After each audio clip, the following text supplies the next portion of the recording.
성부와 성자와 성령의 이름으로. 은총이 가득하신 마리아님 기뻐하소서. 주님께서 함께 계시니 여인 중에 복되시며 태중의 아들 예수님 또한 복되시나이다. 천주의 성모 마리아님 이제와 저희 죽을 때 저희 죄인을 위하여 빌어주소서. 아멘. 성부와 성자와 성령의 이름으로. 아멘. 네, 오늘 고해성사 할 차례입니다. 맞지요? 네, 고해성사는 두 개의 화해성사 중에 하나입니다. 두 개의 화해성사는 잘 아시다시피 고해성사와 병자성사입니다. 고해성사와 병자성사는 화해성사라고 하는데 그 화해를 하는 것과 또한 동시에 치유의 성사이기도 합니다. 하느님과 화해하는 것 자체가 영혼과 육신의 치유이기 때문에 그런데요. 왜 그러냐면 죄와 그러니까 죽음과 병 이런 것들은 하느님께서 만드신 것이 아니라 우리들 죄의 결과예요. 이 논리 때문에 그렇습니다. 죄의 결과로 이 세상에 죽음이 들어왔고 그 죽음과 함께 병이 들어왔고 불행이 들어왔고 악이 들어왔고 그래서 오로지 하느님만이 치유하십니다 라고 우리가 고백할 때는 단순하게 영적인 치유뿐만이 아니라 육신의 치유까지도 포함하는 내용인데요. 그 치유의 성사 중에 고해성사와 병자성사가 있는데 오늘은 고해성사를 하도록 하겠습니다. 1422랑 보시기 바랍니다. 우리 영혼과 육체의 의사이시며, 그래서 영혼과 육체의 의사라고 분명하게 이야기합니다. 중풍병자의 죄를 용서해 주시고 육체의 건강을 회복시켜 주신 주 예수 그리스도께서는 교회가 성령의 힘으로 그 치유와 구원 활동을 당신의 지체까지도 대상으로 하여. 당신의 지체가 누구예요?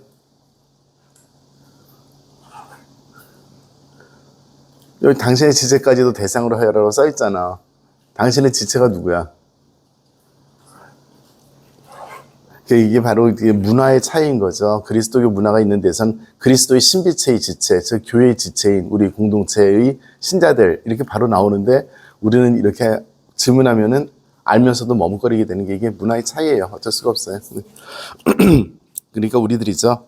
계속해 주기를 바라셨다. 이것이 치유의 두 성사입니다. 라고 이야기를 합니다. 중풍병자를 데려왔을 때 예수님께서 요를 걷어가지고 걸어가라. 너희 죄는 용서를 받았다. 이렇게 말씀하셨어요. 치유를 받았다가 아니라 너희 죄는 용서를 받았다. 그래서 그 복음서에 쓰여 있는 말씀에 의하면 그래서 예수님께서 그 죄를 치유하는 권한이 있음을 알려주신 것이다라고 부언을 합니다. 마르코복음의 이야기라고 쓰여 있어요. 네, 마르코복음서에 나온 첫 번째 기적일 겁니다. 이게 아마. 자, 고해성사입니다. 고해 한자를 보시기 바랍니다. 고자가 무슨 고자래요? 그쵸, 해자는 네, 풀해이고 또 화해할 해자이기도 합니다. 그래서 내가 죄를 고백함으로써 화해하는 것입니다. 그래서 우리가 단순하게 내 죄를 드러내는 그것이어서 고백성사라는 표현을 쓰면 안 되는 거예요. 고해입니다. 물론 다른 나라 말로는 고백이라고 이렇게 이야기할 수 있어요. 그런데 우리 말로서의 감수성은 그렇습니다. 네. 1422양 고해성사는 뭐다라고 정의가 돼 있어요. 네, 교회 현장의 이야기입니다. 고해성사를 보는 신자들은 하느님께 끼친 모욕에 대하여 그분의 자비로 용서를 받으며 또한 동시에 범죄로 상처를 입혔던 교회, 사랑의 모범과 기도로서 죄인들의 회개를 위협하는 교회와 화해를 한다라고 이야기를 하는데요. 자,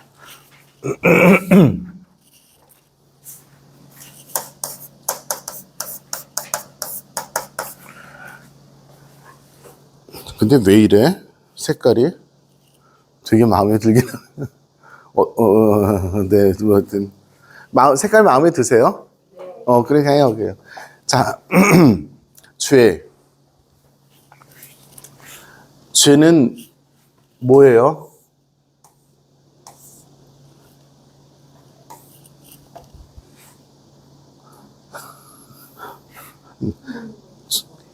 뭐 좋죠. 또 네, 죄가 뭐예요? 하느님께 멀어지는 것. 이분은 아주 루드하게 대답하셨어. 나쁜 거. 그 도스토옙스키의 작품이 갑자기 생각나죠. 뭐 죄와벌을 읽어보셨죠? 네. 용서의 무한함에 대해서 우리를 알려주는. 자, 죄는 당연히 내가 무엇인가를 거스러서 정의와 하느님과 정의를 거스러서 죄를 짓는 거죠. 내가 죄를 짓는 것은 단순하게 어떤 행위를 나쁜 것이 했다는 것이기도 하지만 그 행위를 통해서 상대에게 무엇인가 피해를 끼쳤다는 것이기도 해요. 자, 그러면 그 상대에게 피해를 끼쳤을 때 상대가 누가 있을 수 있을까? 내가 죄를 지었을 때 어떤 상대를 대상으로 죄를 지을 수 있을까를 저는 교리 아니에요. 이거는 저는 이렇게 4개의 차원으로 이야기를 합니다. 제일 먼저 누구냐면 하느님이에요. 하느님께 죄를 짓는 거죠. 하느님의 거룩하심과 그분의 자비를 우리가 거스르는 것, 그분께서 우리를 창조하셨고, 또는 또 뭐가 있을까요? 그 죄와 관련된 사람이 있어요. 예를 들어서 제가 우리 세실리아를 한 대 때렸어요. 그럼 저는 세실리아에게 죄를 지은 거죠. 이것이 그래서 구체적인 어떤 사람이 있을 수 있어요. 그죠? 그런가 하면 교회 공동체 안에서 우리는 지체로서 살아가야 되는데 그러하지 못했죠. 또 한 가지 있다면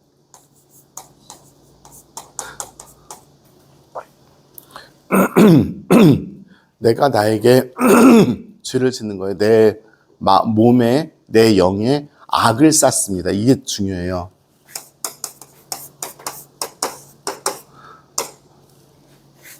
악은 굉장히 오묘해요. 그래서 악을 우리는 신비라고 이야기를 합니다. 그 악은 그냥 단순하게 어떤 눈에 드러나서 판단이 될 수 있는 그런 정도의 것이 아니라 신비하게 내 속에 들어와 있어요. 그리고 우리들의 삶 안에 들어와 있어요. 그러면서 형체가 드러나지 않아요. 하지만 굉장히 우리로 하여금 이상한 데로 이끌어요. 그리고 어느 결정적인 순간에 확 드러났을 땐 그 힘이 엄청나게 무거워요. 바로 이 죄가 바로 그런 거죠. 그래서 이 악은 그냥 신비입니다. 우리가 죄라고 얘기한 것은 이 악이 눈에 드러난 그 어떤 형태들일 수 있어요. 그죠? 그런데 더 근본적인 것은 이 악이 문제인 것이죠. 자, 그렇게 보았을 때 우리가 죄라는 것 하나가 가지는 그 어둠도 굉장히 중요하게 보아야 되겠지만 그 죄를 잊게 한, 근데 제 냉방 맞아요? 굉장히 머리가 아파. 왜 머리만 아파? 맞아요? 네네, 감사합니다. 이상하게 또 이렇게 내가 에어컨 때문에 그런가 보다. 그래서 죄를 이야기할 때 죄를 지었다, 이것도 굉장히 중요한 부분이 있지만 그 죄를 짓게 하는 근본이 되는 것들이 악인 거죠. 거기에 대해서도 우리가 늘 생각을 해야 됩니다. 우리 교회는 전통적으로 그 악이 드러나 있는 현현들, 그러니까 그 악의 어떤 실체들을 7개의 것으로 이야기를 하죠. 그 유명한 7죄종입니다.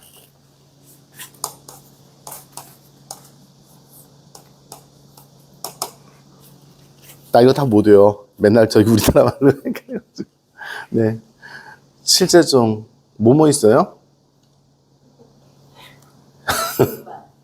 교만. 거기, 잠깐만. 여기 있을 거예요.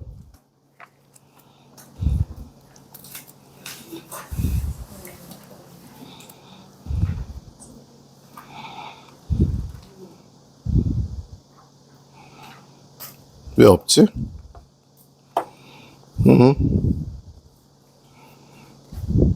내가 잘못 봤나? 아니, 거기서 하지 말고,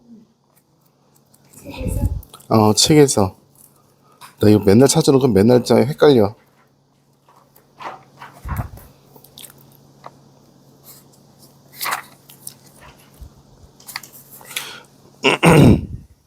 (1800) 1866강 보세요.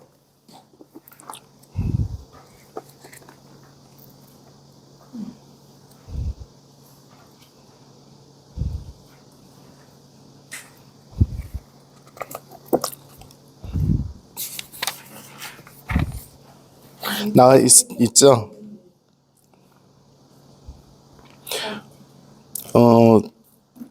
694페이지, 694페이지, 세 번째 줄, 교만, 인색, 질투, 분노, 음욕, 탐욕, 나태 이것이 7죄종입니다. 그 죄종이라고 표현을 했죠. 죄는 이건 자체로 죄이면서도 동시에 죄를 만들어내는 근원들입니다. 이건 우리가 7죄종을 잘 기억을 하고 있으면 좋겠고요. 모르는 단어 있어요? 교만, 인색, 질투, 분노, 음욕, 탐욕, 나태. 없죠? 네. 이 중에서 가장 큰 게 뭐일 것 같으세요? 이 중에서 갑질을 하시는 죄종이 뭐일 것 같으세요? 네, 교만이요. 그러니까 데피니틀리 교만입니다. 교만은 모든 죄 중에 죄의 근원입니다. 네. 1866항이었죠? 네. 자, 1423항, 이 성사를 무엇이라고 부르는가? 라고 했을 때 고해 성사라고 부르는 이유를 이야기합니다. 그래서 그 고해 성사의 요소는 무엇이냐면 회개의 초대, 그리고 하나님께로 돌아가려는 마음, 그래서 그 돌아가기 위해서 내가 어두운 것들을 떨어내고 거기에 대한 대가를 치르는 이 모든 과정들이 고해 성사입니다. 라고 표현을 합니다. 그냥 쉽게 쓰면 될 것 같아요. 고해 성사 저기 처음에 죄를 지었을 때 고해성사에 다다르기까지 우리가 몇 단계의 과정을 거쳐야 되죠. 우리 교리 선생님들이 이거 제일 잘 아실 것 같아요. 그죠? 영순이 죄를 지어야 돼.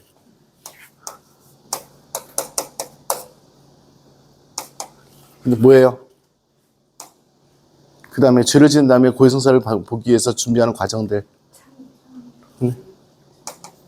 참회, 성찰, 두 번째. 왜 다 모르는 척해? 정계? 정계? 정계? 세 번째. 뭐 하나 빠지지 않았어요, 여기? 성찰하고 결심을 해야지. 죄 짓지 않은 결심을 해야지. 내가 그냥 잠깐만 기다려봐봐. 죄를 고백하고, 죄를 알아내고, 뉘우치고, 뉘우치는 과정이 있어야지. 그 다음에 결심하고, 그 다음에 고백하고, 보석하고. 그래서 5번 보석. 네, 그 과정을 저기 1423항과 1424항에서 이야기하고 있습니다. 자, 세례를 받기 위해 고해성사가 왜 필요한가? 이것은 우리 교회에서 아주 오랫동안 이야기되었던 어려운 그 답이었어요. 그래서 고해성사를 갖다가 언제 볼 수 있는가? 우리는 지금 고해성사 언제 봐요? 아무 때나 볼 수 있잖아. 근데 고해성사의 귀중함 때문에 이건 죽을 때 한 번밖에 안 된다. 라고 했던 시절도 있었어요. 그러니까 시절이 있었다는 것보다 그런 이론도 있었어요. 그래서 고해성사를 얼마만큼 자주 볼 수 있고 언제 볼 수 있는가에 대해서 교회에서 엄청나게 많이 오랫동안 이야기를 했어요. 그런 과정들을 가지고 뭐 여기서 좀 설명을 하고 있는 것인데요. 그리고 또 고해성사 자체가 정말 하나의 성사로서 자리를 매김하는 데 있어서도 여러 가지 시간이 많이 걸렸던 거죠. 어쨌든 간에 지금 우리 교회는 고해성사를 언제든지 볼 수 있는 거고요. 세례성사는 원죄와 본죄를 없애는 성사입니다. 그러니까 본죄가 없어졌는데 세례성사 때까지의 본죄인 거죠. 그 다음에는 이제 죄를 용서를 받아야 되는데 이것에 대해서 우리가 얼마만큼 자주 할 수 있는가 이런 질문이 오랫동안 있었다는 이야기를 하고 있는 것이 그것입니다. 자,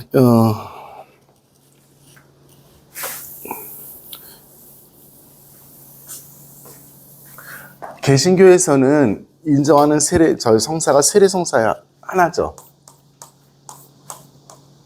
그 사람도 고해성사 인정해요, 안 해요? 안 하죠. 네. 그 사람들 생각으로는 고해성사에 대한 이야기가 성경에 없다고 생각하기 때문에 그렇습니다. 자, 그럼 고해성사, 그러니까 세례받은 사람이 죄를 지은 다음에 하느님과 화해하기 위해서는 어떤 과정을 겪으면 된다고 생각할까요? 그 양반들은. 자신들의 어떤 개인적인 회개, 그 다음에 죄에 대한 보석, 이런 것들 있죠. 그런데 우리 교회는 죄에 대해서 그렇게 녹록하게 생각하지 않고요. 그 죄를 갖다가 진심으로 뉘우치고 돌아오는 과정들을 아까도 말씀드렸지만 그 죽음과 연관시켜서 이렇게 이야기를 합니다. 그리고 예수님께서 계속해서 공생활을 하시면서 알려주셨던 것이 주의 용서에 대한 이야기였고요. 그리고 베드로 사도에게 주신 것도 사명도 제일 먼저 주의 용서에 대한 이야기였습니다. 그래서 너희가 땅에서 매면 하늘에서도, 네, 그 말씀도 하셨고요. 그리고 요한복음에서는 결정적으로 제자들에게 후 하고 성령을 불어넣으시면서 뭐라고 말씀하셨냐면 성령을 받아라, 누구의 죄든지 너희가 용서해 주면 해서 분명하게 사죄의 의무를, 성사를 교회에 남겨주셨습니다. 이런 성경의 이야기들을 근거로 해서 우리는 고해성사를 실행을 하고 있는 거고요.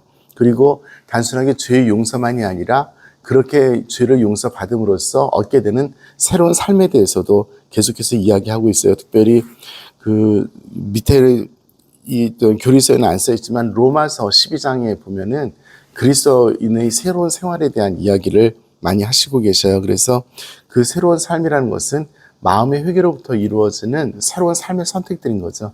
그것을 이야기를 하고 있습니다. 그래서 우리 교회는 처음부터 죄를 용서하는 고해성사를 실행해 왔는데요. 이 고해성사를 그러면 어떻게 볼 거냐, 이제 그런 얘기도 있잖아요. 그러면 고해성사를 어떻게 봐요? 우리는 지금 사제 앞에 가서 개인적으로 고해성사를 보죠. 그런데 과거에는 그러한 것들이 정착이 되지 않았을 때 공동체 앞에서 자기의 죄를 공적으로 고백하는 그런 경우들이 있었어요. 그러니까 제가 뭘 했습니다 했을 때 공동체가 함께 이해하고 받아들여주는 그런 예식을, 근데 그게 굉장히 큰 어떤 사회적인 무리가 될 수 있는 거죠. 어쨌든 간에 교회가 그런 적도 있었고요. 특별히 어떤 경우냐면 배교를 했었을 때, 내가 그리스도교를 공적으로 떠났었습니다. 근데 돌아오고 싶을 때 저는 그리스도인입니다라고 공적으로 자기의 죄를 고백하고 선언을 해야 되는 그런 과정들이 있었어요. 초대교회 때부터 있었습니다. 조금 더 한마디만 더 하면, 자, 배교를 했어요. 배교를 했는데 지금 신앙의 자유가 없었던 때 배교를 했어요. 박해를 피하기 위해서. 배교를 한다는 것은 하나님과 완전히 자기가 스스로 단절한다는 것을 이야기하잖아요. 그런데 지금 신앙의 자유가 있거나 혹은 자기 다시 교회로 들어오고 싶어 해요. 그러면 이 사람들을 받아들이는 과정에서 교회가 어떤 입장을 취했냐면, 교회 안에서 분열이 있어요. 받아들일 수 없다. 한번 배교한 사람은 끝까지. 그런가 하면 자비. 이것이 엄청나게 오랫동안 싸워요. 근데 결국은 교회가 교도권이 결정을 한 것은 무한한 자비를 가지고 받아들인 거로 했지만 굉장히 오랫동안 이 과정들을 겪습니다. 거기에서 고해성사가, 그리고 적어도 공적인 자기의 고해가 중요했던 시절이 있었어요. 어쨌든 그거는 뭐 격가지지만 그냥 알고 계시기 바랍니다. 지금 우리에게는 쉬워요. 죄를 고백하고 돌아오면 당연히 받아준다 했지만 오랫동안 고통을 겪고 있었던 사람들에게는 그게 아주 쉽지 않았던 시대도 있었어요. 자, 1427장 세례받은 이들의 회개입니다. 예수님께서 회개를 요구하셨다는 이야기가 1427장이고요. 1428장은 제가 읽을게요. 회개하라는 그리스도의 호소는 그리스도인들의 생활 안에서도 계속 들려온다. 이 제2의 회개는 자기 품에 죄인들을 안고 있어 거룩하면서도 언제나 정화되어야 하므로 끊임없이 참회와 쇄신을 추구하는 온 교회의 부단한 임무이다 라고 이야기를 합니다. 우리 교회는 이 문헌은 교회 현장에 나와 있죠. 교회 현장은 제2차 바티칸 공의회의 문헌이고요. 이 문헌에서도 보듯이 우리 교회는 확실하게 아는 것이 무엇이냐면, 사람이 죄를 지어요, 현실적으로. 그리고 사람은 죄를 짓지만 또 끊임없이 회개해서 하나님께 나아갈 수 있어요. 이것을 가지고 우리가 사람들을 끊어 안아야 된다, 죄를 용서해 줘야 된다 하는 이야기죠. 자, 1429장 그냥 읽어보시면 좋겠고요. 베드로 사도와 교회 공동체에 대한 이야기입니다. 1430장 내적 참여에 대한 이야기입니다. 지난번에 제가 공부 마지막 시간에 그 내적 법정과 외적 법정에 대해서 말씀드렸는데 생각나세요? 네. 네, 내적 법정에 대한 이야기입니다. 내적 법정은 바로 참회인 거죠. 마음의 회개가 우선 되어야지 그 다음에 고해성사를 볼 수 있는 거죠. 외적 법정은 고해성사예요. 하지만 그것이 되기 위해서 먼저 내적 법정에서 하느님과 화해를 하는 작업이 반드시 필요해요. 그래서 양심 성찰을 잘하는 것 우리 잘 가르쳐 주어야 합니다. 1430이랑 내적 참여는 삶 전체의 근본적인 방향 전환이며 온 마음으로 하느님께 돌아오고 회개하는 것이며 우리가 지은 악행을 혐오하고 악에서 돌아서서 죄를 짓지 않는 일이다. 우리 고해성사의 과정에서 이야기하는 모든 것들이 여기 다 들어와 있죠. 죄를 미워해야 돼요. 자기가 지은 죄를 미워하지 않으면 발전이 없겠죠. 그리고 결심하고 그리고 이제 살아와야 되는 거죠. 그래서 동시에 내적 회개는 하느님 자비에 대한 희망과 하느님 은총의 도움을 믿고 생활을 바꾸겠다는 의향과 결심을 포함합니다. 이러한 마음의 회개에는 교부들이 영혼의 고뇌, 마음의 회한이라고 했던 구원의 유익한 고통과 슬픔이 따른다 라고 이야기를 합니다. 굉장히 시적으로 쓰셨어요. 네. 1430이랑은 잘 기억해 주시기 바랍니다. 1432양 인간의 마음은 무디고 완고하다. 하느님께서 새 마음을 주셔야 합니다. 네. 우리 마음이 무디고 완고해요? 네, 우리 못 바꿔요 잘. 그리고 네, 잘 안 돼요. 안 될 수 있어요. 네, 저기 1434으로 가겠습니다.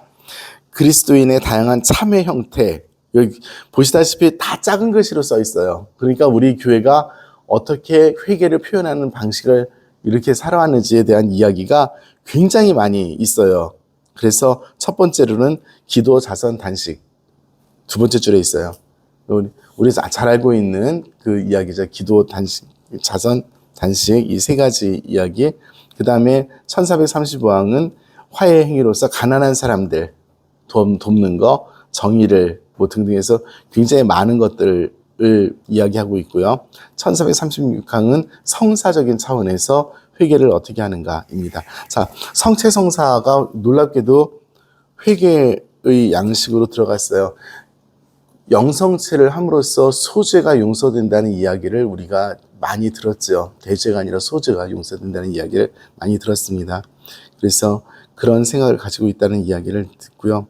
1437항 성서 읽기가 굉장히 중요합니다. 그 다음에 전례에 참여하는 것 이런 것들이 참여의 다양한 형태이고요. 전례력에서 뭐 중요한 날들 특별히 예수님께서 고난을 받으셨던 사순식이나 성금요일 같은 때 등등 그렇습니다. 네, 이런 것들을 해왔대요. 옛날에 수도원에서는 편태라는 게 있었어요. 들어보셨어요? 편태. 자기 몸을 때리는 거예요. 채찍으로. 그래가지고 어떤 수도에 돌아가실 때 보면 이쪽에 굳은 살이 쭉 이렇게. 영화 같은 데 보면 보셨을 텐데 편태라고 합니다. 그리고 옛날 수도복 안에다가 이렇게 아픈 그러니까 뭐 가시 같은 거 이렇게 해가지고 저희 육신을 들들 괴롭힘으로써 죄를 보속한다고 이렇게 했던 그런 시절이 있었어요. 지금 교회에서 웬만하면 하지 말라고 지금 합니다. 네. 참회와 화해의 성사 1440방 큰 글씨 중심으로 읽겠습니다. 하느님께서만 죄를 용서하십니다. 42랑 위에 있어요. 네, 하느님께서 죄를 용서하시는데 현실적으로 교회를 통해서 용서하십니다. 하느님께서 죄를 용서하십니다. 그런데 그 용서의 전달은 교회를 통해서 하십니다. 이것이 우리 성사인 거죠.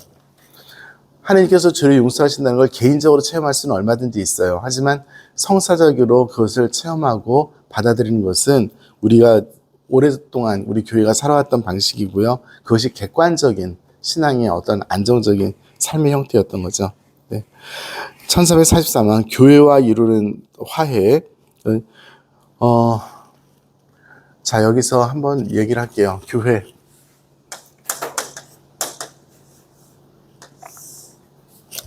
내가 왜 그리스도인인가? 라는 질문을 했을 때 내가 교회에 속해 있다. 이게 무슨 뜻인가? 나는 내가 하느님과 1대1로 사이좋게 맞짱 잘 뜨고 살아가는데 교회가 나에게 어떤 의미가 있는가? 라는 것은 굉장히 중요해요. 교회가 우리 신앙생활에서 왜 필요해요? 교회가 어떤 곳인지에 따라서, 교회가 어떤 곳인지에 대한 생각에 따라서 교회가 필요한 거죠. 만약에 교회가 내가 필요한 성찬례만 집전하고 성찬만 홀딱 모시고 나가면 되는 그런 그런 곳으로 생각한다면 그 사람에게 교회는 그거밖에 아닌 거예요. 근데 교회는 그 이상 항상 더 많은 걸 갖고 있는 거죠. 교회 안에 무엇이 그러니까 보장되어 있는 것들이 무엇이냐면 진리가 보장되어 있고 영원한 생명이 보장되어 있고 사람다운 삶이 보장되어 있고 그것을 배우는 학교이고 실천하는 곳이고 이런 요소들이 하나도 중요하지 않은 사람들도 있어요. 그랬을 때 나는 신앙이 있다고 이야기하지만 교회 공동체 안에 속하지 않은 거죠. 그렇다면 예수님께서 무엇을 말씀하셨냐면 베드로 사도에게 너는 베드로다. 네 반석에 내가 교회를 세운다 그랬지 어떤 개인적인 신앙이 아니었거든요. 무엇이 빠졌는가? 빠진 거 한두 가지가 아니죠. 그런데도 안 되는 거죠. 그래서 교회 공동체와 늘 일치해 있고 교회 공동체 안에서 살아가는 것은 엄청 중요합니다. 그래서 내가 왜 그리스도인인가? 라는 질문을 했을 때 나는 그리스도의 공동체에 속해 있기 때문에 그리스도인입니다. 라는 대답을 할 수 있어야지 굉장히 옳은 신앙인 거죠. 그냥 내가 하나님 믿으니까요. 아닌 거죠. 네. 1444장 밑에서 두 번째 줄입니다. 베드로에게 맡겨진 메고 푸는 저 임무는 그 단장과 결합되어 있는 사도단에도 부여되었음이 분명합니다. 해서 베드로 사도에게 주어진 그 용서의 권한은 그 사도단, 즉 주교들에게도 부여되었고 그것이 지역 교회 안에서 실행되고 있다는 것입니다. 1445왕은 읽겠습니다. 메고 푼다는 말의 의미는 교회가 그 친교에서 제외시키는 사람은 하나님께 대한 친교에서도 제외될 것이고 교회가 친교 안에 다시 받아들이는 사람은 하나님께서 당신과 이루는 친교 안에 받아들이신다는 것입니다. 교회와 이루는 화해와 하나님과 이루는 화해는 분리될 수 없습니다. 그러면 교회와 이루는 화해는 가시적으로 어떻게 드러날 수 있는가? 어떻게 드러나요? 비전동 성당에서는 어떻게 드러나요? 본당집이냐고 사이좋게 지내는 거? 네. 다양하게 드러나겠죠. 지나가는 말, 본당신문은 그리스도의 대리자가 절대 아닙니다. 저는 주교의 대리자입니다. 그리스도의 대리자는 교황님이시고요. 주교님들은 그 교황과 예치되어서 사도들의 후계자입니다. 저는 몇 번 말씀드렸지만 우리 본당에 그냥 주교 협력자로서 와 있는 것입니다. 그래서 무책임한 사람입니다, 사실은. 아주 유명한 얘기가 있는데 어떤 본당 신부가 주교님한테 갔어요. 주교님 저 한 달 휴가 주세요. 이 자식이 미쳤나? 그렇죠. 어떻게 신부가 한 달 휴가. 근데 교회법에 신부가 한 달 휴가가 법적으로 보장돼 있어요. 교회법에. 근데 우리나라에서 불가능한 건데 이제 하려고 그런 거라. 근데 그 신부가 뭐라고 그랬냐면 아니 본당이 내 겁니까? 주교님 거지. 근데 주교님 듣다 보니까 맞는 말이거든. 그래서 갔다 와. 그렇게 됐다. 진짜로 유명한 얘기예요. 그거 실제로 있었던. 그럼 그렇게 말한 신부가 미스터미긴 한데 그럼 교회 정신이 좀 뜨문뜨문한 거죠. 근데 하여튼 근본적으로는 그런 거예요. 자, 그럼에도 불구하고 저에게 맡겨진 의무가 있어요. 그것은 무엇이냐면 제일 큰 의무는 본당 신부에게 맡긴 제일 큰 의무가 뭐냐면 1번 빚 갚는 거는 절대 아니고 성사 집전의 의무입니다. 성사를 집전한다는 것은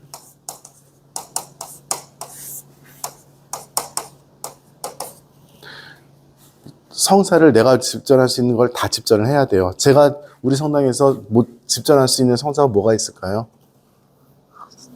7개의 성사 중에서 집전할 수 있는 게 몇 가지가 있어요? 6가지죠. 주교 소품 제외하고는 제가 다 할 수 있습니다. 성품 성사 제외하고는 제가 다 할 수 있는 거죠. 또 한 가지는 뭐냐면 성사의 존엄성을 보호해야 돼요. 예를 들어서 누가 비신자가 와서 성찰에 영향하고 싶다. 그냥 성찰에 영향주면 안 되는 거죠. 성사의 존엄성을 보호를 해야 됩니다. 그리고 누가 그냥 즉흥적으로 영성질 하고 싶다. 그러니까 함부로 시키면 안 되고 잘 생각해서 시켜야 돼요. 누가 와서 혼인을 하겠다. 보니까 12번째 결혼이야. 근데 결혼을 하나도 정리를 안 했어. 그럼 혼사를 못하게 해야 되는 거죠. 성사의 존엄성을 보여야 되는 거고요. 뭐 등등등 그렇습니다. 네. 고해 성사 때 제가 사죄경을 거부할 수 있을까요? 없을까요?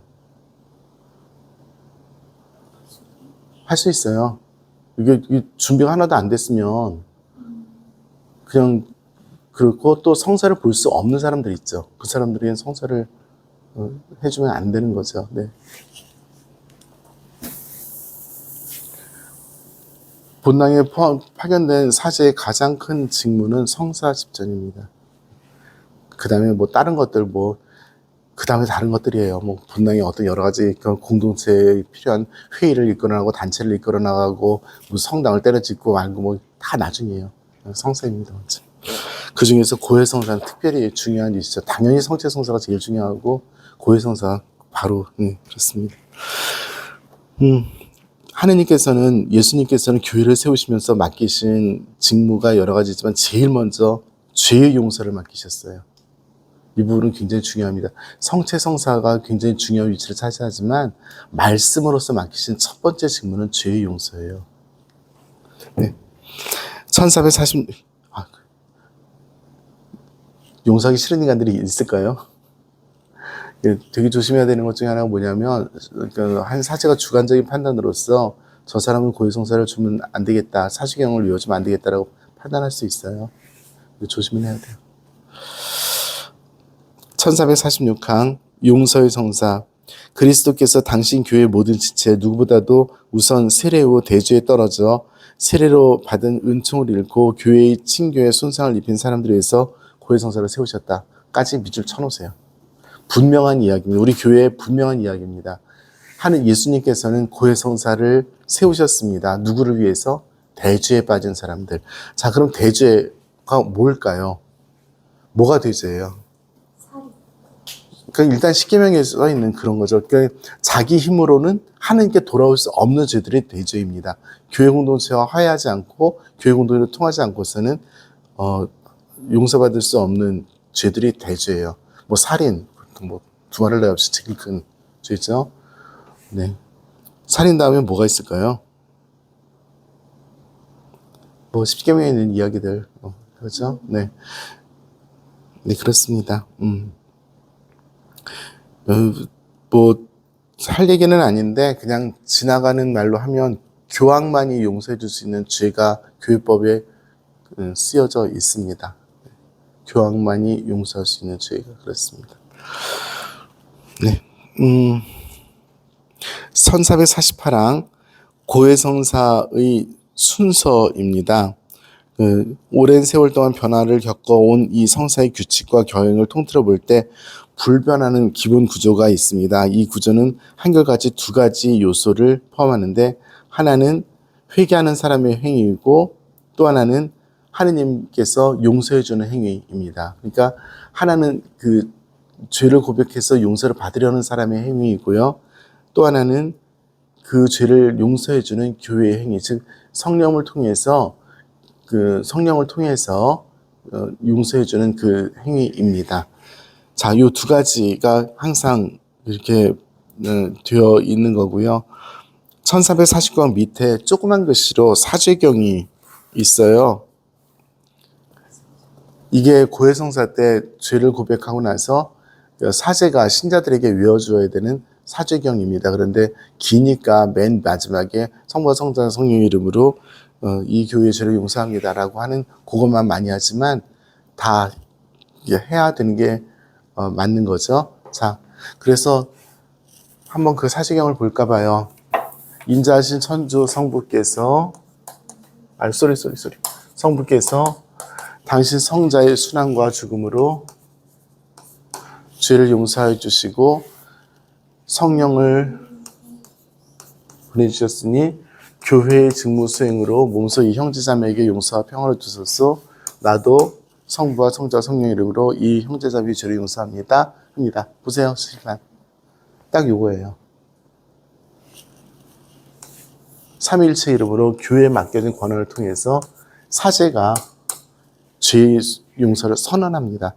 죄를 용서해 주시는 분은 하느님이세요. 하지만 고해성사에서 죄가 없다고 선언하고 용서를 표현하는 사람은 교회에서 직무를 위임받은 사제입니다. 고해성사의 사제계인 구조, 이거는 꼭 교리할 때 꼭 잘 알고 알려주세요. 죄를 용서하시는 분은 하느님이세요. 하지만 위임받은 것을 통해서 사제는 구체적으로 그 사람에게 죄의 용서를 선언할 수 있습니다. 그러니까 나한테 좀 잘 보여야 돼. 내가 씨라 그러면 진짜로 안 되는 거예요. 진짜로 안 되는 거예요. 치사하게 군 적은 한 번도 없어요. 그리고 그 사람을 함부로 판단하려고도 안 했습니다. 성사의 순간만큼은 그랬습니다. 자, 참회자의 행위. 뭐 우리 이런 거 많이 했잖아. 그죠? 참회자는 통회하고, 그 다음에 죄를 고백하고, 보속하고, 그 와중에 죄를 미워하고, 굉장히 중요해요.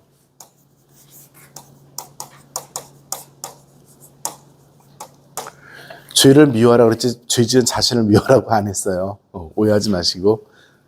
죄를 지었으면 그거를 갖다가 성찰하고, 그 죄를 미워하고, 그 다음에 죄 짓지 않을 결심을 하고, 그 다음에서야 비로소 고해성사를 볼 수 있어요. 그 다음에 고해성사를 통해서 정해진 보석을 함으로써 고해성사가 하나의 그 완결된 형태를 가지게 되는 거죠. 그렇게 써 있는 것이 이건데요. 뭐 그것에 대해서 하나하나 다 이렇게 써 있어요. 써 있는데 읽어보면 다 아실 거라고 생각을 하는데 보석만 보겠습니다.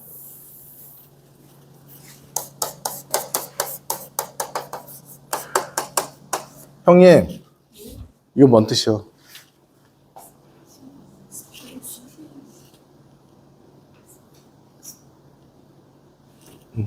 죄송합니다. 당연히 아실 거라고 생각했어. 대속입니다. expiation이라는 단어는 x는 뭐 from이라는 뜻이죠. 그 좋다는 뜻입니다. 옛날에 검투사들이 끼리 싸워요. 노예들도 있고 그 사람들 중에서 그 사람들이 자유인이 되려면 돈을 내야 돼요. 그랬을 때 어떤 사람들이 그 사람을 위해서 돈을 냅니다. 그걸 속량전이라고 얘기했죠. 속량전은 대신 그 사람을 구해내기 위한 돈 이 뜻입니다. 예수 그리스도께서 우리를 속량하셨습니다. 당신의 피로 대가를 치르시고 expiation 하셨고 그것으로써 죄를 용서하셔서 우리를 자유인이 되게 하셨습니다. 누구에게요? 바오로 사도에게 로마서에. 그래서 예수님께서 우리를 위해서 대속하셨다. 우리를 위해서 우리를 속량하셨다. 이 이야기입니다. 보석은 대신하는 건 아니에요. 바로 이런 생각을 가지고 있는 거죠. 어떤 대가를 치르는 것, 죄에 대해서 대가를 치르는 것, 이것입니다. 그러니까 이 보석은 부차적인 것이 아니라 본질적인 것에 해당이 돼요. 자, 그리고 조금 더 발전시키면 어떤 것이냐면은 내가 지금 누구에게 굉장히 큰 나쁜 짓을 했어요. 근데 그거를 갖다가 아무런 해결할 의지 없이 고해성사를 본다면 그 고해성사가 이루어질까요? 안 되는 거예요. 거기에 대해서 책임을 지고 그 사람을 할 수 있는 것, 보석을 한 다음에 그리고 나서 성사를 보는 것이지 그런 각오 하나도 없이 그냥 성사 보면 되는 줄 아는 그런 것은 절대 안 됩니다. 밀양이라는 영화 보셨어요? 밀양. 네. 거기 보면 지금 제가 밀양. 전도연 언니 나오는 영화입니다. 네. 거기 보면 거기 사이비 목사님 어떤 그놈이 저희 죄수인데 하나님께서 제 죄를 용서하셨습니다. 이지랄하고 있잖아. 하나도 잘못한 거 없이 그렇게 혼자 자기를 정당화시키는 것은 두 번째 짓는 거예요. 두 번째 짓는 거예요. 1460이랑 1460방 보겠습니다. 고해 사제는 고백자에게 보석을 정해줄 때 그 사람의 개인적인 상황을 고려하고 그의 영적 이익을 도모해야 합니다. 못할 거를 주면 안 돼요. 네. 보석은 언제나 가능한 보석은 가능한 지은 주의 경중과 특성에 맞춰야 된다. 그래서 옛날에는 보석집이 따로 있었어요. 이럴 때는 이렇게 보석을 줘라. 그렇게 책으로 나와 있었던 적도 있었어요. 근데 그런 거 우리 굉장히 싫어하잖아. 나도 싫어. 사람마다 다 다른데. 예를 들어서요, 경제사범이 있어요. 예를 들어서 10원을 훔쳤으면 형량이 모든 사람이 10원 훔친 사람에게 모두 다 법적으로 형량이 똑같아요. 그죠? 그런데 유전, 무죄, 무전, 유죄잖아. 우리 유명한 얘기. 정말 그 10원을 훔쳤는데 그 사람은 안 해도 되는 걸 장난 삼아서 한 사람이 있을 거고요. 그것이 없으면 죽을 것 같아서 훔친 사람도 있을 수 있어요. 그죠? 그런 것들을 뭐 요즘 법정에서는 얼마만큼 인정을 하고 살아가는지 모르겠으나 고해에서는 그런 것도 인정이 돼야 되는 거죠. 그리고 네, 그래서 보석은 기도일 수 있고 헌금일 수 있고 자선행위일 수 있고 이웃을 위한 봉사일 수 있고 자발적인 절제, 희생이 될 수도 있으며 우리가 져야 할 십자가를 인내로 받아들이는 것일 수도 있다. 자기 삶을 받아들이지 못하는 사람들도 있어요. 그러니까 자살들을 하지. 그런 사람에게 열심히 사세요는 큰 보석일 수 있어요. 그죠? 이러한 보석들은 우리가 우리의 죄 때문에 한 번에 영원히 속죄하신, 대속하신 그리스도를 닮도록 도와준다입니다. 저한테 고해성사 보신 분들 계실지 모르겠지만 저는 고해성사를 보석을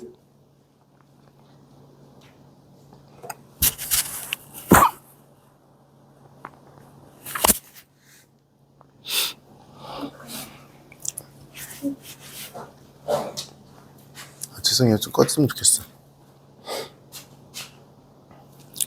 그 보석을 저는 웬만하면 미사 전에는 지금 미사 때 들어가서 가족들 위해서 기도하라고 그냥 쉽게 해요. 왜냐면은 보석을 하기에 바쁘다고 생각을 하고 또 일단 고의소까지 찾아왔다는 것이 이 사람이 하느님과 화해하려는 의지가 있다고 생각하기 때문에 그냥 굉장히 너그럽게 하려고 하는데 어떤 신부님들은 빡세게 이제 돌리시는 분들이 계셔요.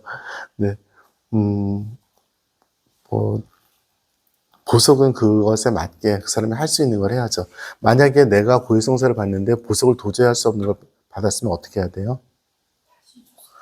네, 다시 청하면 돼요.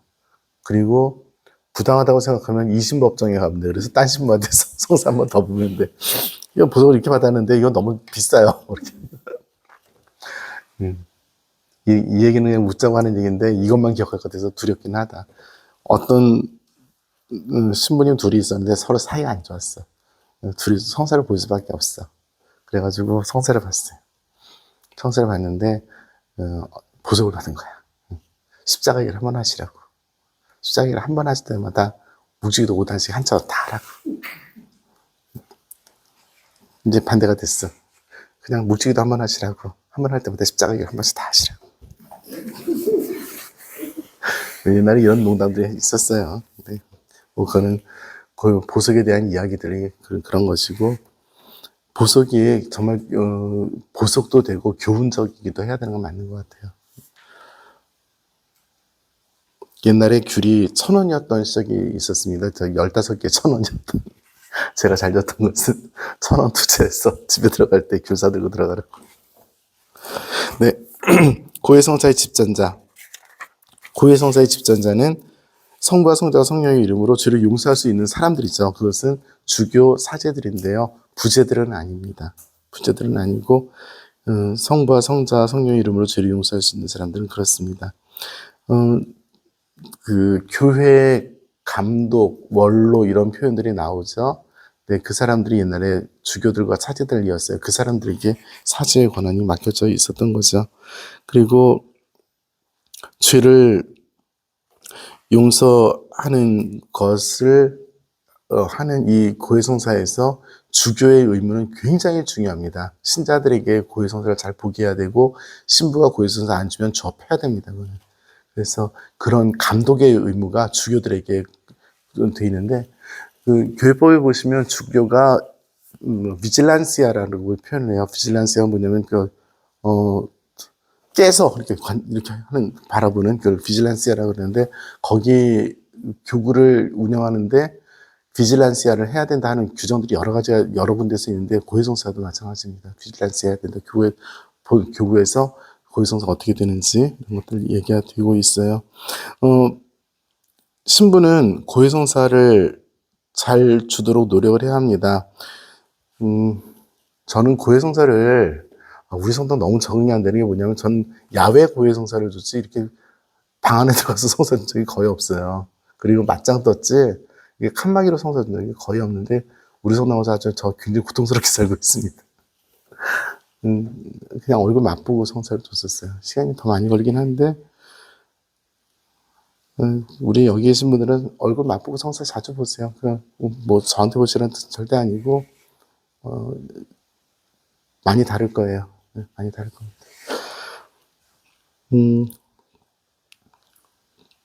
신부들대로 열심히 주라는 잔소리들이 1465항, 66항, 67항에 있습니다. 네, 좀 충분히 열심히 하도록 하겠습니다. 거기서 1467항은 그 고해 성사의 비밀 유지에 대한 이야기가 나오죠. 교회법적으로 어떤 사제가 직접적으로 그 고해 성사를 누설을 하면 그 자체로 직무 정지됩니다. 그러니까 예를 들어서 그 직접 누설은 뭐냐면요. 승현이가 누굴 때렸대라고 나한테 고해했어. 이 형태예요. 그러니까 아유 성사를 들었는데 누가 때렸대. 이거는 아니고 승현이가 직접적으로 누가 죄를 갖다가 그 얘기를 고해성사 때 했다. 이게 직접 누설이에요. 조건은 그렇습니다. 그래도 얘기하면 안 되는 거고요. 그리고 그 신자 쪽에서도 고해성사 비밀을 지켜야 돼요. 사제에 가서 내가 무슨 죄를 고백했다라는 얘기를 하지 않아야 됩니다. 신부님 조금 있으면 누가 들어올 텐데 무슨 죄 고백할 거예요? 라고 저한테 친절히 알려주시는데 아주 경악을 합니다. 그거 하면 안 돼요. 이거 꼭 다물어야 됩니다. 그리고 내가 가서 죄 이런 거 고백할 거예요. 그러면 나한테 얘기하지 말고 신부님한테 얘기하세요. 라고 그 죄의 고백의 내용에 대해서만큼은 신자들이 철저하게 비밀을 지켜줘야 되고 들었다 얘기하면 안 됩니다. 보석으로 목까지 받았대고 안 됩니다. 그런 거 하면 안 돼요. 큰 죄 짓는 거라고 생각하셔야 됩니다. 고해성사는 철저하게 하느님과 나 사이에서 이게 인장이 찍혀진 봉인된 그런 비밀문서라고 생각을 하셔야 돼요. 1468항 고해성사의 효과. 또 당연히 기쁘고 행복하고 즐겁고 이런 얘기겠지. 뭘 구체적이게 얘기해. 근데 질문. 고해성사를 보고 정말 하느님과 내가 화했다라는 느낌과 그 은총의 기쁨을 체험해 보신 적이 있으신지가 중요해요.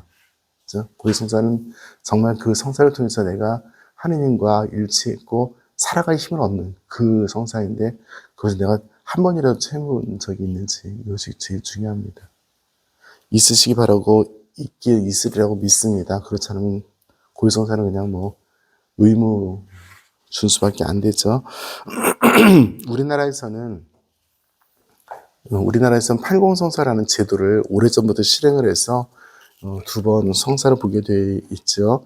그런데 교회법을 전 세계 교회법에는 적어도 1년에 한 번 성사 봐라. 그것도 파스카 사순식이면 좋겠다. 영성체도 1년에 한 번 해라. 하도 이상한 인간들이 많으니까. 근데 우리 교회법은 그런데 영적으로 보면 자주 성사 보고 자주 매일 영성체 할 수 있는 건 굉장히 중요하고요. 잘 아시다시피 하루에 2번까지 성사를 영성체 할 수 있도록 이렇게 교회가 규정을 했습니다. 그러면 자주 성사를 보는 게 얼마만큼이 자주인가? 교황님들의 중세시대 교황님들의 전통은 매일 고해성사 보는 거였어요. 그래서 고해사제가 있어서 매일 고해성사를 보고 하루를 시작하는. 그러니까 교황님도 지겹고 신부도 그러지. 어제하고 똑같아. 뭐 이렇게 될 수도 있는데 정말 경건하게 성사를 그리고 뭐 그런 전통이 있는데 제가 생각할 때 내가 언제 성사를 보아야 될까? 이것은 영적인 리듬이 본인이 느껴요. 내가 어느 순간 보니까 막 열심히 살았는데 많이 열심히 갔어요. 근데 딱 보니까 하느님이 안 계셔. 죽으러 같이 갔는데 하느님하고 같이 간다고 생각을 했는데 보니까 하느님이 안 계셔요. 그럼 빨리 돌아가야 돼요. 그럴 때 성사를 보는 게 굉장히 열심히 살고 있음에도 불구하고 그런 때들이 있어요. 그래서 그건 본인들이 영적인 어떤 리듬들을 잘 보는 것 굉장히 중요합니다. 잘 살고 있어도 와서 죽어로 사는데 하느님이 안 계세요 라고 이야기할 수 있어야 합니다. 굉장히 중요한 부분이에요. 1470이랑 대사입니다. 대사가 영어로 뭐예요? Great work? 어? 그거 아니, 맞지 않는 것 같은데? 밑에 써 있잖아, 라틴어로. 79항, 80항 밑에 각주에.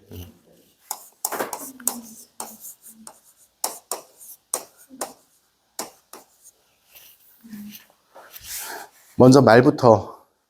지금 이거는 우리 잘 들으세요. 방청객 여러분, 꼭 외우세요. 우리는 이것을 대사라고 번역합니다.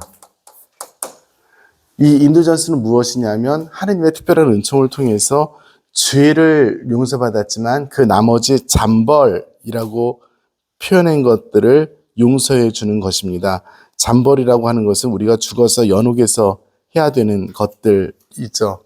그래서 이것은 죄의 상처를 치료하는 것입니다.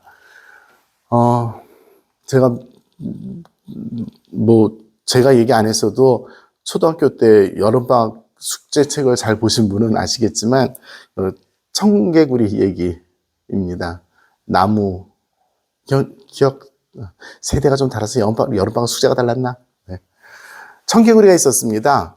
세상에서 남부럽지 않게 엄마 말을 안 들었답니다. 그런데 어머니가 너무 애가 말을 안 들으니까 나무를 심으셨습니다. 나무를 심어서 애가 잘못할 때마다 못을 하나씩 박으셨습니다. 못 들으셨어요? 우리 여름방학 책에 있었어. 나 1학년 때. 초등학교. 옛날에는 여름방학 이래서 책이 한 권이 여름방학 숙제였어.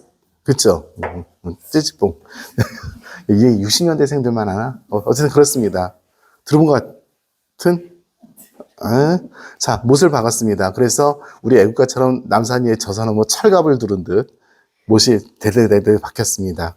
어머니께서 그 유산을 남기고 돌아가셨습니다. 아들 개구리가 보다 보니 죄송한 마음이 든 거죠. 철이 들었어. 그래서 뽑기 시작했습니다. 착한 일 할 때마다. 그래서 최선을 다해서 선하게 살고 뽑았습니다. 뽑기를 하신 거죠. 다 뽑았습니다. 그래서 기쁜 마음으로 해먹에 누워서 흔들흔들하면서 바라봤더니 아뿔싸 못 자국이 남았네. 이게 잠벌이에요. 우리들의 기억 안에, 의식 안에, 양심 안에 그 상처들이 남아 있습니다. 그리고 그것은 분명히 치유되어야 되는 것입니다. 네. 제가 지금 이런 것이 잠벌입니다라고 말한 건 너무 단정적으로 말씀을 드렸고요. 잠벌이라는 것은 우리가 알지 못하는 사이에 우리 안에 있는 그 보속해야 될 벌입니다. 그것을 용서해 주는 것이 대사입니다. 이 대사가 우리 교회에서 통용이 되었고 특별히 1300년부터 대희년이 생기면서 이 대사의 은총을 사람들에게 나눠주기 시작을 했지요. 바로 이것 때문에 이제 문제가 된 것이 그 개신교에서 우리 베드로 성당 지으면서 이 대사를 선포를 하고 그 대사의 증거로서 대사부를 사게 합니다. 대사는 보석이잖아요. 그래서 보석을 하는데 우리 교회가 보석을 어떤 식으로 시켰냐면 노동을 해서 얻은 돈을 봉헌하는 식으로, 그래서 그 돈을 가지고 베드로 성당을 지으려고 했던 그런 거죠. 이게 개신교와 세상에서 말하는 면죄부가 된 거예요. 우리 교회는 단 한 번도 죄를 용서하기 위해서 이걸 판 적이 없어요. 보석 대신에, 그러니까 보석이라는 것은 여러 형태가 있는 거잖아요. 자기 노동을 바치는 것까지 포함해서. 그런 정신으로 한 건데 이것이 이제 면죄부라는 이름으로 탈바꿈이 되어서 천주교를 공격하는 그런 도구가 된 거죠. 우리나라의 초대의 사학자들은 다 개신교 사람들이었어요. 교과서를 쓴 사람들이. 그래서 이 단어가 너무나 불공평하고 너무나 부정직하게 개신교답게 우리 사회에 들어와 있어요. 천주교는 단 한 번도 죄를 용서해주는 증서를 판 적은 없습니다. 대사부입니다. 인도전스입니다. 우리 신자들이 이거부터 알고 있어야 될 거예요. 정치권에서도 맨날 면죄부하고 있는데 그렇게 쓰고 있죠. 이미 우리 사회에 너무 깊이 들어와 있어요. 네? 면벌부? 면죄부를 알잖아요. 면벌부? 우리 지네들이 한 게 아닌데 왜 우리가 쓰는 단어를 안 써? 천주교에서 공식적으로 내야 될 것 같아. 이런 거 많이 냈어요. 많이 냈어. 네, 그렇습니다. 그래서 그 대사는 그것입니다. 자, 어쨌든 대사는 하느님께서 주시는 특별한 은총을 선포하는 것이고요. 지금 대사를 선포할 수 있는 사람은 전 세계에 딱 한 명입니다. 교황님이십니다. 그리고 교황님이 지역교회 주교들에게 대사를 네가 원하면 선포할 수 있다는 위임을 경우에 따라서 주십니다. 경우에 따라서. 그래서 어떤 지역에 주교가 교황님 우리 이러이러한데 대사를 선포할 수 있게 허락해 주십시오 하면 교황님의 권위를 가지고 교황청 삼신법원인 대사원에서 결정을 하면 교황님께서 그걸 보시고 그래 해라, 그래 하지 마라 이렇게 결정하시면 그 지역에서 대사를 선포할 수가 있습니다. 예를 들어서 한국교회 같은 경우 예를 들어서 200주년 기념입니다. 올해 뭐 대사를 선포하게 해주십시오 라고 하면 할 수 있었던 그런 거죠. 올해는 뭐예요? 올해는 정기 희년이에요. 그래서 자연스럽게 대사가 전 세계에 선포가 되는데 그 대사가 자연스럽게 선포된다 하더라도 대사를 선포합니다. 희년을 선포합니다라는 교서가 분명히 발표돼야 돼요. 그거 없으면 당연히 되는 거잖아. 아닙니다. 교황님이 올해는 안 돼. 하지 말자. 이렇게 할 수도 있어요. 그래서 작년에 올해가 희년인데 작년 몇 월 달에 되셨더라? 6월 달에 되셨나? 4월 달에 되셨나? 까먹었다. 그래서 이미 대사를 선포하셨고 희년을 선포하셨고 희년에 대사를 얻을 수 있는 조건들을 선포를 하셨어요. 그래서 그것이 CBCK에 나와 있고요. 이따가 제가 띄워드릴게요. 대사 선포 칙서와 그 대사 규정, 희년 선포 규정, 희년 선포 칙서와 대사 규정이 나와 있고요. 그것이 이제 주교님들한테 각 교구 주교님들에게 전달이 되었고 그 대사 규정에 따라서 대사 규정 지침이에요. 각 교구 주교님들이 우리 교회에서 어떻게 대사를 하겠다라고 하는 것들을 세부 지침을 내요. 그래서 수원교회 같은 경우는 그 대사를 얻기 위해서는 성지들과 2개의 주교자 성당 그리고 3개의 가장 오래된 성당 3군데입니다. 하우현, 왕림, 용문 성당을 순례하고 기도하면 그리고 그러니까 성당이 5군데예요. 조원동, 정자동 주교자 성당, 하우현, 용문, 왕림 성당, 그다음에 나머지 14개의 성지. 이게 대사 순례할 수 있는 규정이고요. 제가 빡빡 우기고 달마다 한 군데씩 쫓아가는 이유가 바로 그거고요. 네, 그렇습니다. 네, 1480 항. 아니요, 죄송. 1470상. 성인들의 통공안에서 에서 1475항 보세요.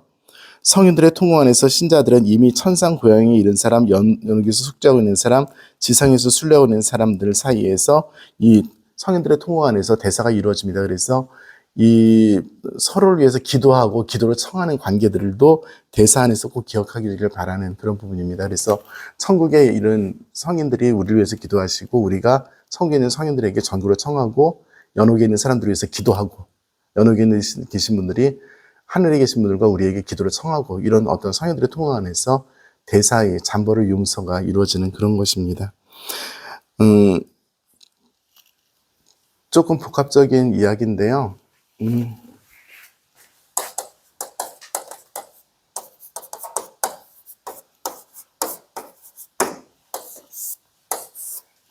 이 천국과 연옥과 지옥이라는 것은 우리 교회가 분명히 이야기하지만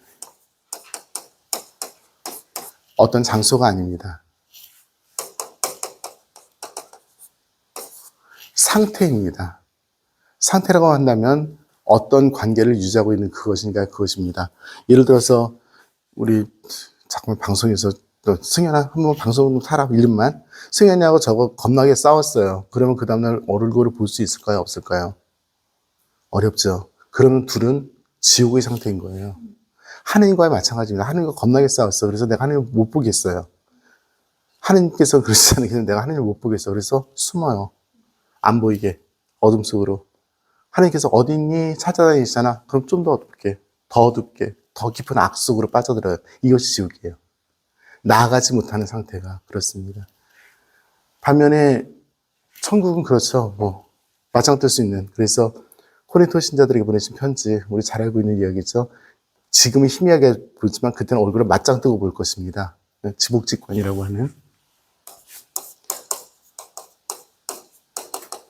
가장 복된 것을 똑바로 쳐다보시는 거예요. 바로 천당이고요. 연옥은 천국으로 가기 위해서, 즉 지복직관에 이르기 위해서 나 자신이 가지고 있었던 어둠들을 떨어내고 있는 그런 상태예요. 단순히 네가 잘못한 것에 대해서 벌받아라, 이것이 아니고요. 내가 깨우치지 못한 것들 살면서 내가 실행하지 못했던 사랑들, 이런 것에 대해서 지금 내가 체험하고 넘어서서 정말 하나님이 유일한 빛이심을 인정하는 그런 마음의 변화의 회개의 과정들이 연옥인 거죠. 지옥은 그래도 난 싫어, 난 못하겠어 하고 끊임없이 거부할 때 이렇게 되는 거죠. 지옥은 그래서 이것은 상태 개념이지 장소 개념이 아니에요. 그러면 우리가 성인들의 통호 안에서 잠벌을 없애준다, 무슨 뜻일까? 그가 버리지 못하는 어둠들을 버릴 수 있게 도와주는 거겠죠. 제가 가끔 우리 아버지 위해서 이제 기도하고, 이제 기도도 지쳤어. 이 정도 해줬으면 알아서 해야지. 나이 몇 살이야? 올해가 100년 되는데. 우리 아버지는 어떤 한계를 가지고 세상에 사셨다 돌아가셨을까? 이런 것들이 보이잖아요. 우리 아버지가 평생 사시면서 70세 돌아가셨거든요. 10세에 사시면서 그분이 태생적으로 가지고 있는 한계도 있을 것이고, 개인적으로 가진 한계도 있을 것이고, 거기서 의적으로 만들어낸 한계도 있을 거라고. 그거를 기억하면서 기도하는 건 굉장히 중요해요. 그 사람을 기억할 때 구원해 주세요, 그 정도가 아니라 그 사람을 알고 기도하는 건 되게 중요해요. 그래서 참 우리 본당에서 제가 되게 미안한 게, 미사 때 미사 지향을 이렇게 하면서 이름을 보잖아요. 이 사람이 누군지 알면 얼마나 좋아. 근데 그거까지 내가 잘 못하네. 네, 그렇습니다. 그래서 가끔 이렇게 뭐 느낌이 있을 때 불러서 물어요. 누구예요? 그러면 오늘 수술해요, 뭐 이런 얘기 할 수 있잖아. 그리고 뭐 죽다 깼어요도 있을 수 있고, 애가 어저께 목을 맸다가 살아났어요도 있을 수 있고, 그런 거죠. 네, 알고 기도하는 건 굉장히 중요합니다. 그래서 서로 사랑한다는 말은 관념이 아니에요. 그래서 우리가 사랑하는 사람들을 위해서 기도한다면 그 사람의 정말 그 필요한 것들을 알고 기도하는 건 굉장히 중요합니다. 고해성사다 말고 허짓거리하고 있습니다. 고해성사의 거행. 고해성사의 거행은 순서는 그렇게 하면 됩니다. 1480이랑의 비잔틴 전례에서는 고해성사를 갖다가 사지경을 할 때 이렇게 한답니다. 하느님께서는 다윗이 자신의 죄를 고백했을 때 예언자 나탄을 통하여 그를 죄를 용서하셨고, 베드로가 슬피 울었을 때 그를 용서해 주셨고, 죄 많은 여자가 당신 발에 눈물을 쏟았을 때 그를 용서해 주셨으며, 세리와 탕자를 용서해 주셨고, 그 하느님께서는 죄인인 나를 통하여, 사제예요, 이 세상에서 넷에서 그들을 용서하시어 하느님의 무서운 심판 대전에 섰을 때 그들을 단죄하지 않으시기 바랍니다. 주님께서 영원히 참여히 받으소서. 아멘. 이게 사제경이야. 멋있죠? 우리 거보다 훨씬 낫지 않아? 네, 동방교회 전례들은 기도문들이 굉장히 아름다워요. 그리고 굉장히 진실한 표현들이 많이 있고요. 우리는 그냥 용서합니다, 가, 이렇게 얘기하잖아, 거의. 네, 그렇습니다. 자, 간추림들이 있습니다. 간추림들이 있는데, 뭐 다 똑같이 뭐 내용들이니까 보시면 좋을 것 같고요. 고해성사에 대해서 제가 마지막으로 한 말씀만 드리고 공부 마치도록 하겠습니다. 고해성사는 상호작용입니다.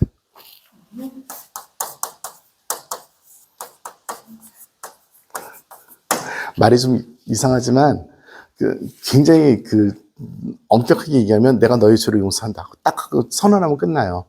근데 재판 형식이거든요. 고해성사 자체가 검사가 있고 판사가 있고 변호사가 있어서 이렇게 하는 것처럼, 제가 이러이러한 죄를 고백했고 죄를 지었습니다. 그러면 너의 죄는 이것이니 형량이 얼마이다. 이 형량을 채우는 보석을 통해서 내가 너의 죄를 용서한다 하는 재판이에요. 그런데 이것인데 사실은 그 안에는 어떤 것이냐면 영적인 흐름이 있는 거죠. 하느님과 그 고해하는 사람, 그 하느님과 그 고해하는 사람뿐만 아니라 교회 공동체와 그 고해자와의 영적인 흐름이 있고요. 굉장히 중요한 것 중에 하나는 고해 성사를 듣는 사람과 고해를 하는 사람의 영적인 흐름이 있어요. 그 단순하게 그 뭐 따따따따 주일 미사 빠졌습니다. 엄마 말 안 들었습니다. 저 사람을 3번 미워했습니다. 이상입니다. 이렇게 하면 할 말이 아무것도 없어. 그냥 형량만 딱 정해서 용서합니다 하면 돼요. 근데 아까도 말씀드렸듯이 얼굴을 마주보면 얘기가 완전히 달라져요. 정말 완전히 달라져요. 어떤 사제이건 상관없어요.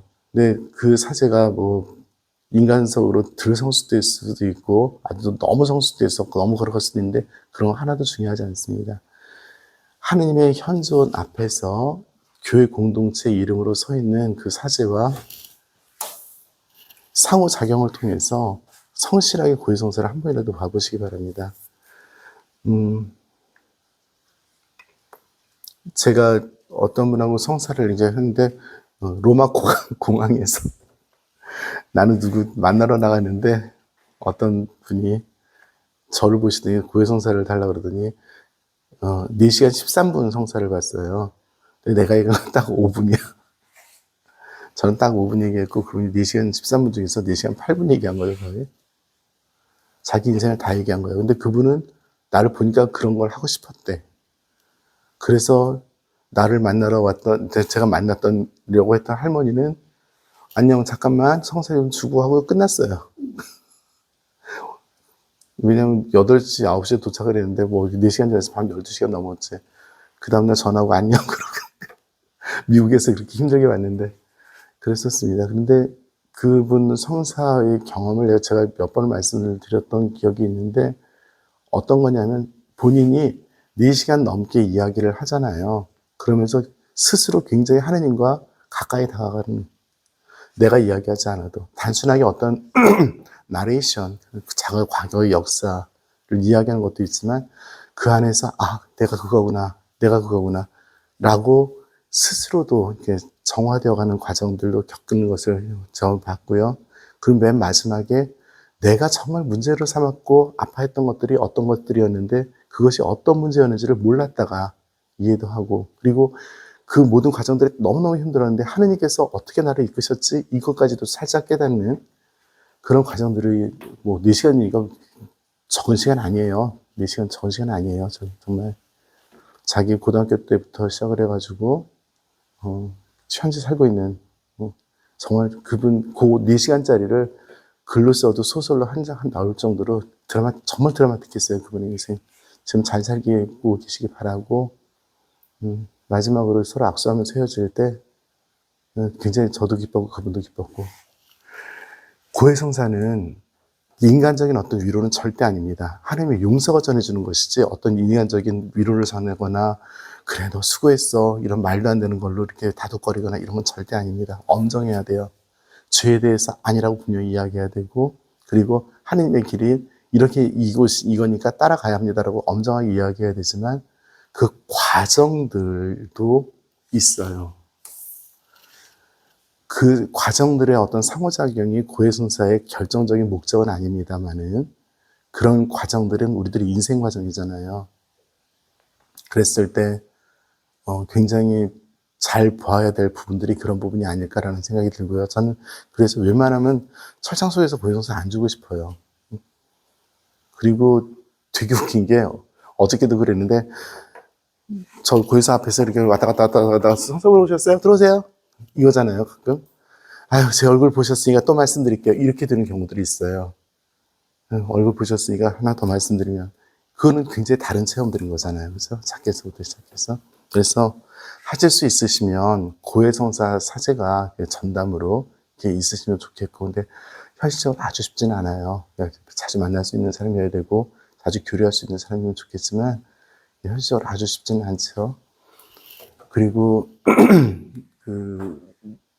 뭐 지금 우리 평택성당에서 상설고해소라고 해서 이렇게 신부님들이 오시는데 하여튼 목적 중에 하나가 바로 이거였어요. 그러니까 여러 사람이 거기 와라, 그거보다도 한 사람이라도 길게 해라. 이것도 목적이 있었어요. 처음에 저희가 만들 때. 그래서 그런 기회도 잘 이용하시면서 나의 영적인 흐름들을 교회 공동체와의 상호작용, 경우에 따라서 어떤 한 사제와의 상호작용 안에서 잘 밝혀내고 거기에서 늘 새롭게 깨닫고, 그리고 나의 인생에서 하나님께서 얹으신 그 놀라운 손을 조금이라도 체험할 수 있으면 고해성사가 굉장히 좋을 것 같습니다. 물론 영적 상담과 구별해야 돼요. 하지만 죄 속에서 밝혀내는 굉장히 놀라운 치유들이 있어요. 그런 것들을 고려할 수 있다면 참으로 좋겠습니다. 네.